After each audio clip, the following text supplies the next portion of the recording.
Esta es una coproducción entre el Instituto Nacional para la Educación de los Adultos, INEA, y el Instituto Nacional de los Pueblos Indígenas, INPI. Hola, ¿qué tal? Ya estamos aquí en el primer programa del mes de noviembre, ya a un paso de terminar el año. Esperemos que estén teniendo una gran semana, que sigan cuidándose y cuidando de sus seres queridos y que ya estén listos para escuchar 30 minutos de esta emisión de Comunidad INEA Radio. Gracias por acompañarnos una vez más. Los saludamos desde la Ciudad de México, Alejandra Cruz López y Francisco Ortiz Mendoza, así como todo el equipo que participa en la realización de Comunidad INEA Radio. Como cada semana, les preparamos un programa lleno de información para chicos y grandes, así que vamos a escuchar qué temas tendremos el día de hoy. Esto es Comunidad INEA Radio, ya estamos al aire y comenzamos. Hoy, en Comunidad INEA Radio, conoceremos las efemérides del mes de noviembre. Hablaremos sobre la tradición mexicana del Día de Muertos. En Círculo de Lectura, compartiremos algunas obras de Carlos Fuentes a propósito de su nacimiento en 1928. Disfrutaremos la canción Veracruz en memoria de su autor Agustín Lara. En ¿Sabías qué? Conoceremos 10 cosas sobre el mes de noviembre. Leonardo da Silva nos platica la leyenda del Mictlán. Y compartiremos la receta para hacer unas ricas jericayas. Con este resumen de temas que tendremos en esta emisión, comenzamos Comunidad INEA Radio. ¿Ya tienen algo en donde anotar? Si aún no tienen una hoja, una libreta o una pluma, un lápiz, vayan corriendo porque seguro a lo largo del programa necesitarán tomar nota de algún dato o número que podrá serles de utilidad. Vamos a nuestra primera sección para estar informados de los hechos, personajes y acontecimientos que sucedieron un mes de noviembre, pero de otros años, y que cambiaron el rumbo de nuestro país y del mundo entero. Vamos a escuchar a Víctor Lagunas, quien hoy nos presenta las efemérides. Llegó noviembre. Únicamente faltan 2 meses para que termine este 2020 y por eso les traemos las efemérides. ¡Comenzamos! El 1 de noviembre de 1979 tomó posesión en Colima Griselda Álvarez Ponce de León, primera mujer gobernadora en la historia de México, quien también fue directora de área en el INEA. En esta fecha además celebramos el Día de Todos los Santos. El 2 de noviembre tiene lugar una de las tradiciones mexicanas más conocidas alrededor del mundo. Estamos hablando del Día de Muertos, tradición declarada Patrimonio de la Humanidad por la UNESCO en el 2003. El 5 de noviembre de 1853 se inaugura la primera línea telegráfica de México. Mientras tanto, el 7 de noviembre tenemos varios acontecimientos importantes. En 1823 se instala el Segundo Congreso Constituyente de México Independiente, mientras que en 1945 México es admitido en la Organización de las Naciones Unidas. En 1981 se realiza la primera Feria Internacional del Libro Infantil y Juvenil. Para terminar, este mismo día se conmemora el Día del Ferrocarrilero. El 9 de noviembre de 1957 fallece el compositor Quirino Mendoza y Cortés, autor de Cielito Lindo. Esta misma fecha, pero de 1989, en Alemania derriban el muro de Berlín. El 11 de noviembre de 1928 nace en Panamá el escritor mexicano Carlos Fuentes, uno de los intelectuales más reconocidos de finales del siglo XX. Un día después, el 12 de noviembre de 1651, nace en el Estado de México Juana de Asbaje, mejor conocida como Sor Juana Inés de la Cruz, la 10ª musa. También celebramos el Día Nacional del Libro. El 20 de noviembre es otro día con distintas celebraciones, comenzando con el aniversario del inicio de la Revolución Mexicana en 1910. 4 años más tarde, en 1914, nace el escritor mexicano José Revueltas. En 1916, se inaugura en Tacubaya, Distrito Federal, el Observatorio Meteorológico Nacional. Años más tarde, en 1952, se inaugura el Estadio Olímpico Universitario de Ciudad Universitaria, en una ceremonia encabezada por el presidente Miguel Alemán y el rector Luis Garrido. El 22 de noviembre de 1994 se inaugura el Centro Nacional de las Artes, recinto dedicado a la investigación y educación artística. El 23 de noviembre de 1883 nace José Clemente Orozco, destacado pintor de la Escuela Muralista Mexicana. Esta misma fecha, pero de 1991, se establece por decreto presidencial el Día de la Armada Nacional. El 24 de noviembre de 1957 muere el muralista mexicano Diego Rivera. El 25 de noviembre conmemoramos el Día Internacional de la Eliminación de la Violencia contra la Mujer. El 26 de noviembre de 1948, el escritor Jaime Torres Bodet es elegido como director general de la UNESCO. El 27 de noviembre de 1911 se eleva a precepto constitucional el principio de no reelección, que prohíbe la reelección del presidente y vicepresidente de la República. El 28 de noviembre de 1911, Emiliano Zapata proclama el Plan de Ayala, el cual reivindica los derechos de los campesinos con el lema Reforma, Libertad, Justicia y Ley. El 29 de noviembre de 1810, Miguel Hidalgo decreta en Guadalajara la abolición de la esclavitud, del pago de tributos y de alcabalas, del uso de papel sellado y suprime el estanco del tabaco y de la pólvora. Para finalizar con el mes de noviembre, el 30, conmemoramos el nacimiento de Radio Educación, gracias a la iniciativa del exsecretario de Educación Pública, José Vasconcelos. Estas son las efemérides del mes de noviembre. No se vayan, porque tenemos más en Comunidad INEA Radio. Yo soy Víctor Lagunas. Muchas gracias, Víctor. Definitivamente es importante conocer estos datos que han ido marcando etapas en la historia. Te enviamos un gran saludo desde la Ciudad de México a ti y a todo el equipo del INEA allá en Morelos. Vamos a pasar a la siguiente sección. Ya saben que inicia noviembre y nosotros los mexicanos lo relacionamos con el Día de Muertos, así que dedicaremos algunas emisiones a hablar sobre este tema tan importante en nuestro país. Por eso, Elizabeth Duarte nos preparó un interesante reportaje sobre la tradición mexicana del Día de Muertos. Vamos a escucharla. Reportaje. El 1 de noviembre se celebra en la cultura mexicana el Día de Todos los Santos o Día de los Muertos, tradición que viene desde la época hispánica en la época de la colonia. En esta celebración la muerte no representa una esencia sino una presencia. Es un símbolo de la vida que se materializa en el altar ofrecido. Su origen se ubica en la celebración de los rituales religiosos católicos y la conmemoración del Día de los Muertos, que los indígenas realizaban desde los tiempos prehispánicos.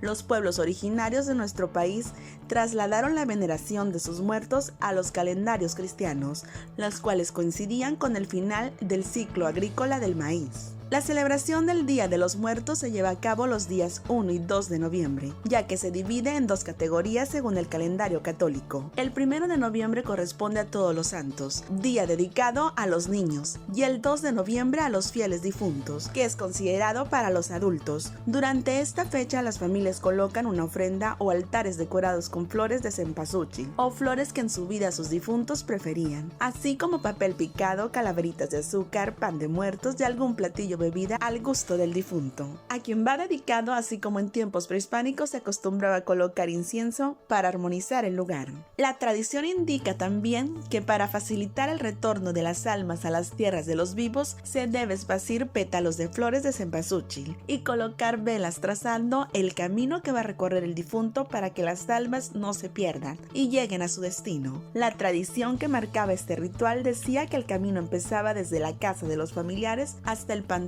donde descansaban sus seres queridos. Actualmente las ofrendas son variadas según el concepto de cada familia, combinando tradición, arte y creatividad, pero en ninguna de ellas pueden faltar las flores tradicionales de cempasúchil o flor de los muertos. El Festival de Tradiciones de Vida y Muerte busca mantener vigentes las diversas tradiciones ancestrales del Día de Muertos de México, así como ser una ventana para mostrar al mundo la vasta cultura de nuestro país.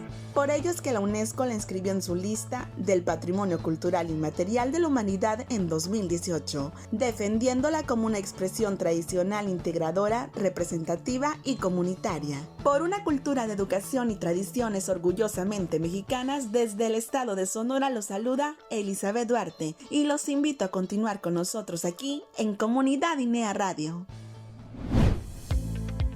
Muchas gracias, Elizabeth, por recordarnos estos datos tan interesantes sobre la tradición mexicana.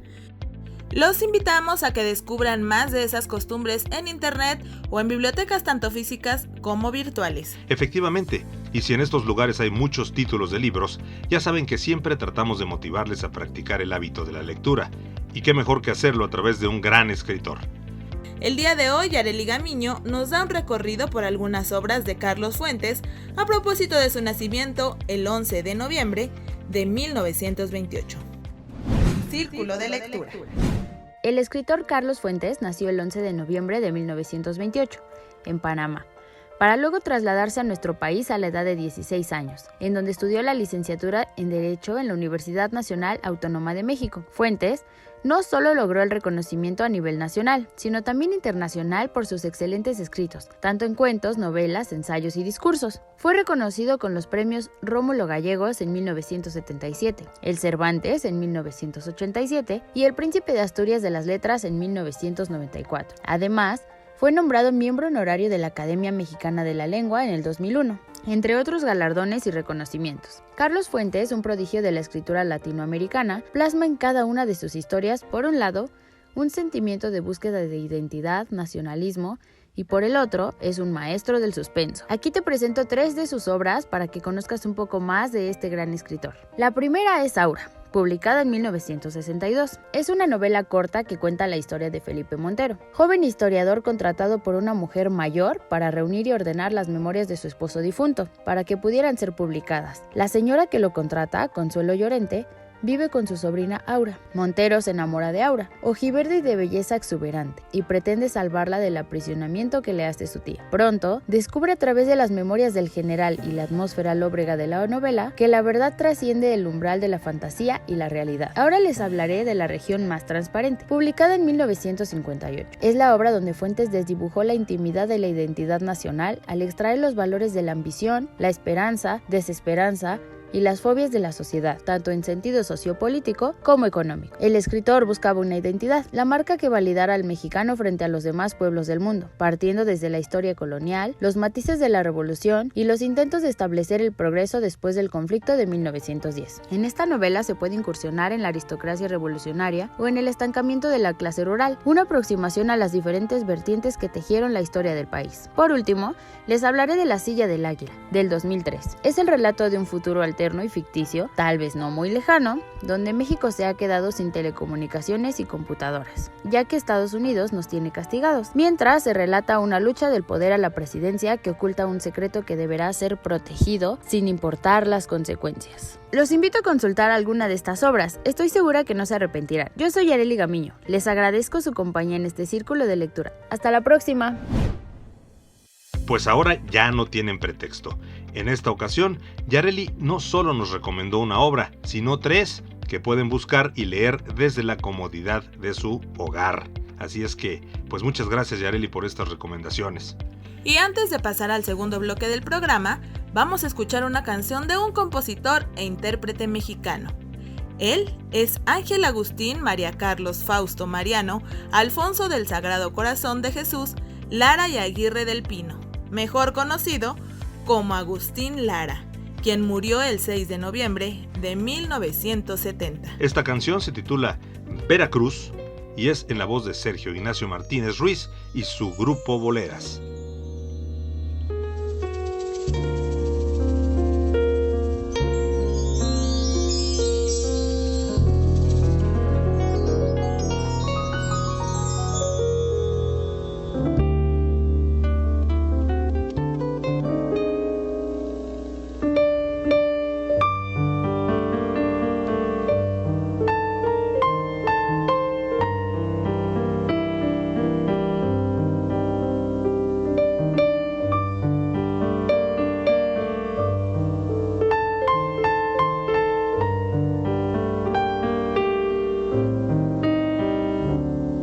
Yo nací con la luna de plata y nací con alma de pirata. Yo he nacido rumbero y jarocho trovador de veras, y me fui lejos de Veracruz,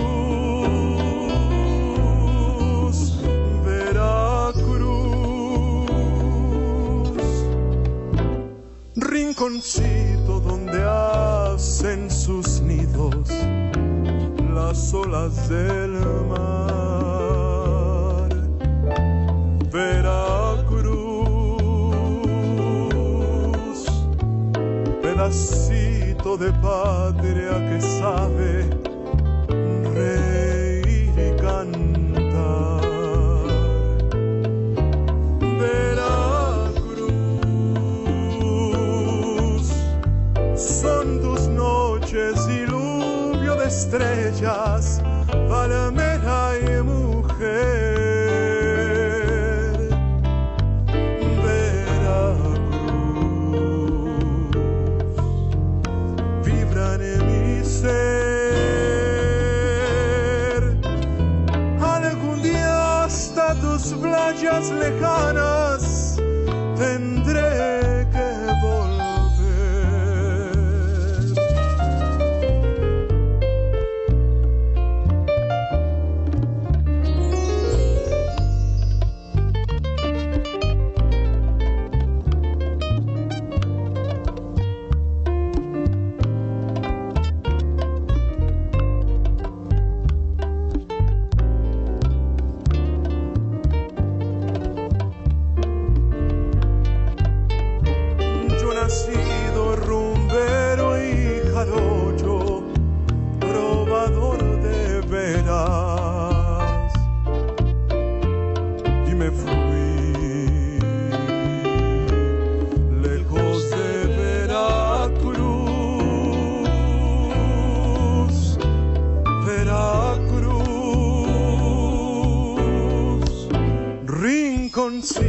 Donde hacen sus nidos las olas del mar.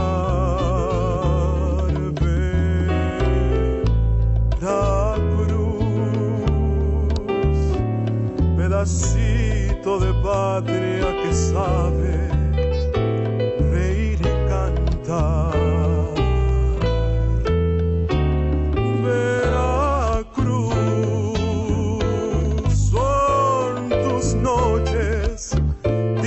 Estrellas, palmera y mujer. Veracruz, vibra en mi ser. Algún día hasta tus playas lejanas tendré que volver.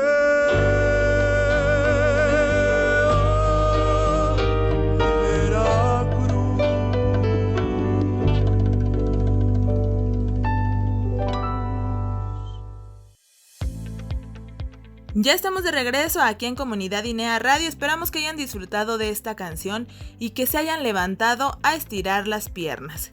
Antes de continuar, vamos a compartirles nuestras redes sociales en donde pueden encontrar mucha información, datos importantes y estar en contacto directo con nosotros.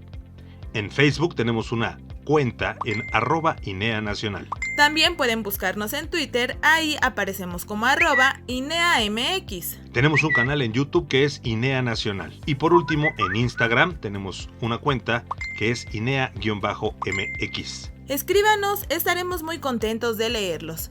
Ahora sí vamos a continuar con una sección muy interesante, pues siempre descubrimos datos nuevos o curiosos. El día de hoy, Vero Ruiz nos hablará sobre 10 datos que quizá no conocíamos sobre noviembre. Así que, como lo escucharon, sobre el mes que iniciamos, vamos a conocer las efemérides. Acabamos de iniciar el mes de noviembre, el último bimestre del año, y el momento adecuado para empezar a reflexionar si cumplimos las metas que nos propusimos al inicio de año, además de pensar cuáles serían los propósitos con los que cerraremos el 2020. Por eso hoy les compartiré 10 datos curiosos sobre el mes de noviembre. 1. Empezaremos por su origen. Noviembre es el 11º y penúltimo mes del año en el calendario gregoriano. Su nombre deriva de novem, que quiere decir 9 en latín, por haber sido el 9º mes del calendario romano. Conservó su nombre noveno, aun cuando al año se le agregaron otros meses después. El 1 de noviembre es el 305º día del año en el calendario gregoriano y el 306º en los años bisiestos. Quedan 60 días para finalizar el año. 2. Noviembre es uno de los 4 meses gregorianos con una duración de 30 días. 3. En Japón y algunos países de Oriente se le llama el mes de la calidad. 4. Escorpión y Sagitario son los signos astrológicos de noviembre. 5. Noviembre es el mes de otoño en el hemisferio norte y de primavera en el hemisferio sur. 6. El 1 de noviembre se celebra en muchas iglesias cristianas como el Día de Todos los Santos. Se cree que los niños difuntos regresan a sus hogares a disfrutar de los juguetes y alimentos que sus familias les dejaron en las ofrendas. 7. En el calendario católico, el 2 de noviembre es el Día de los Difuntos. Es conocido en México como el Día de Muertos. En algunas ciudades las personas organizan reuniones en los panteones para acompañar a los difuntos que vienen a disfrutar con sus seres queridos. 8.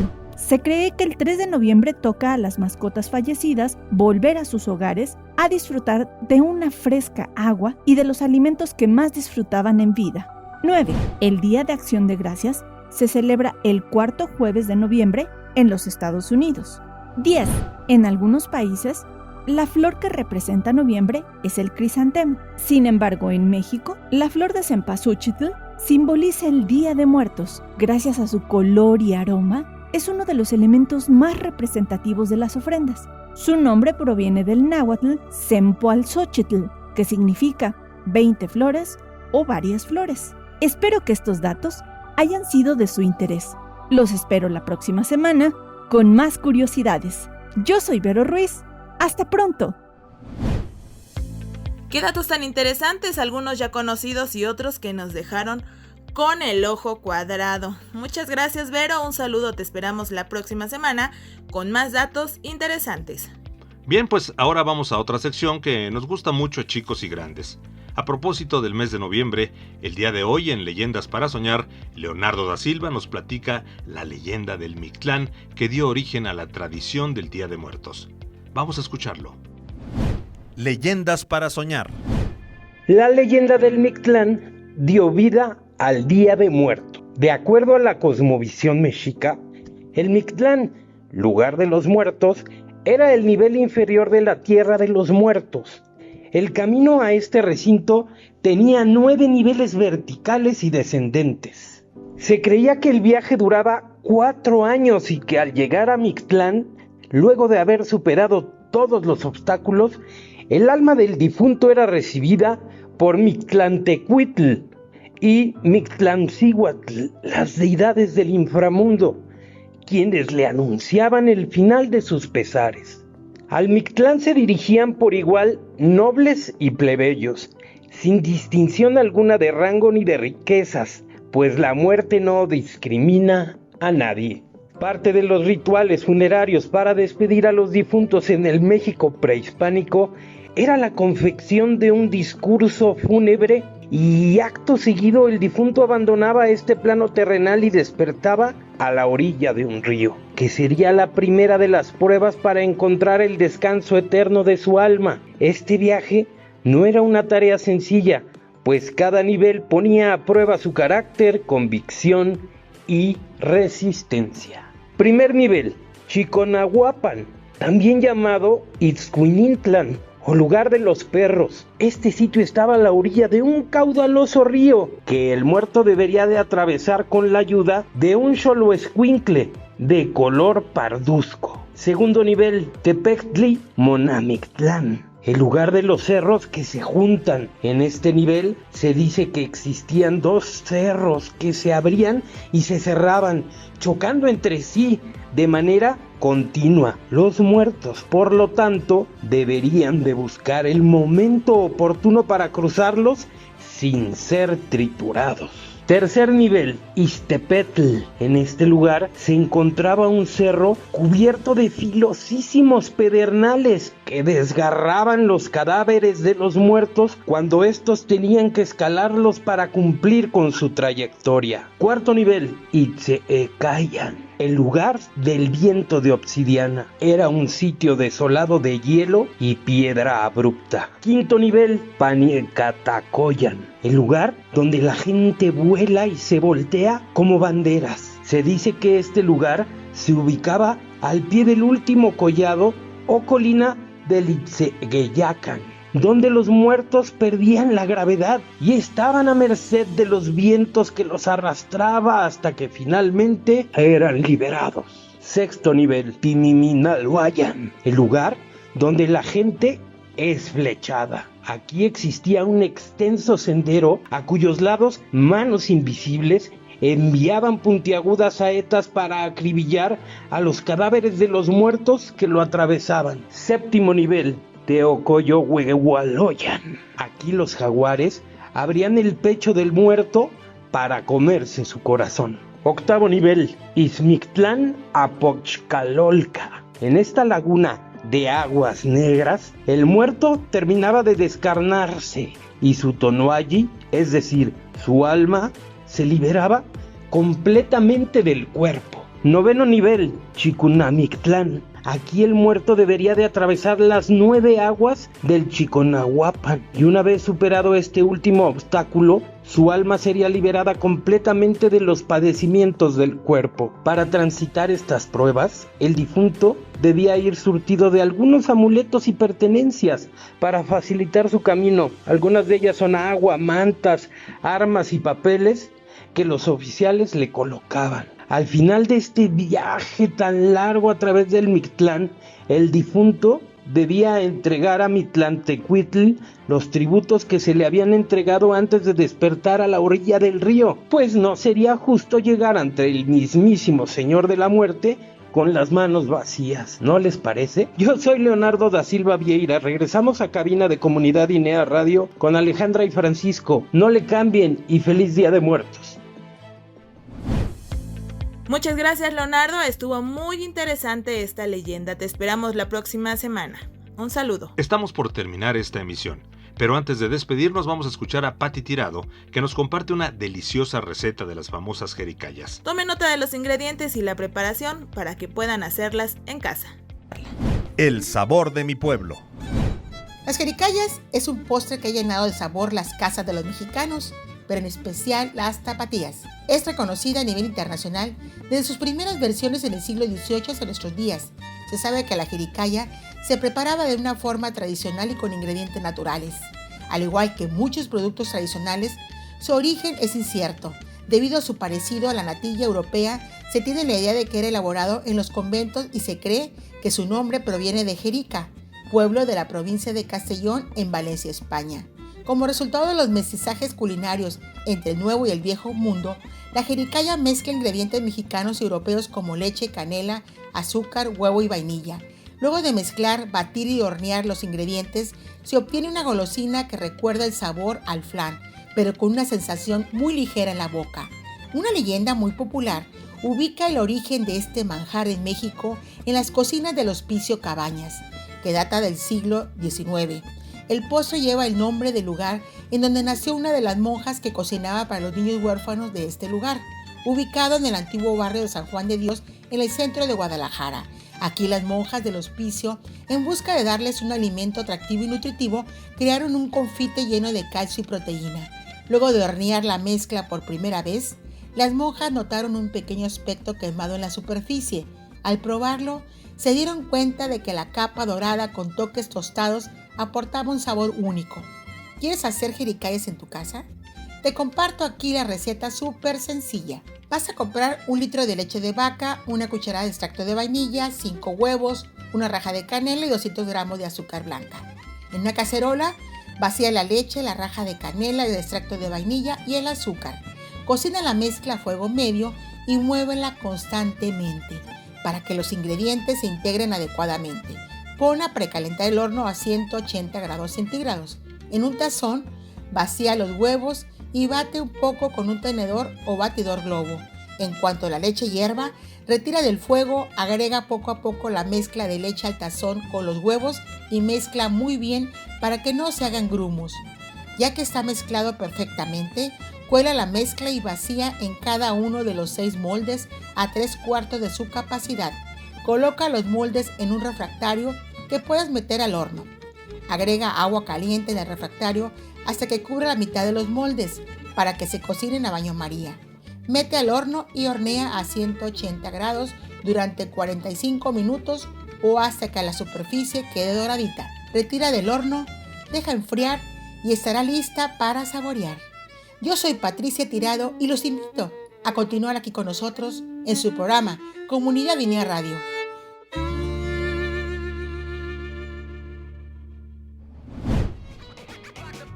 Muchas gracias, Pati. Tendremos que preparar este rico postre que de veras que se antoja, ¿eh? Te enviamos un gran saludo. Y con esta receta llegamos al final de esta emisión. Les agradecemos como siempre su compañía durante estos 30 minutos.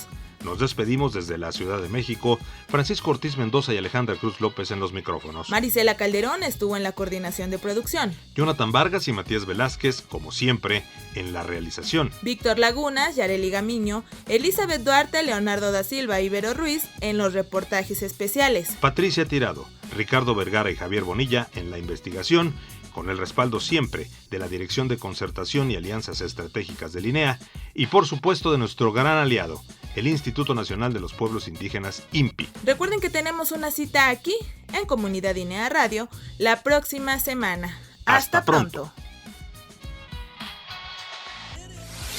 Esta fue una coproducción entre el Instituto Nacional para la Educación de los Adultos, INEA, y el Instituto Nacional de los Pueblos Indígenas, INPI.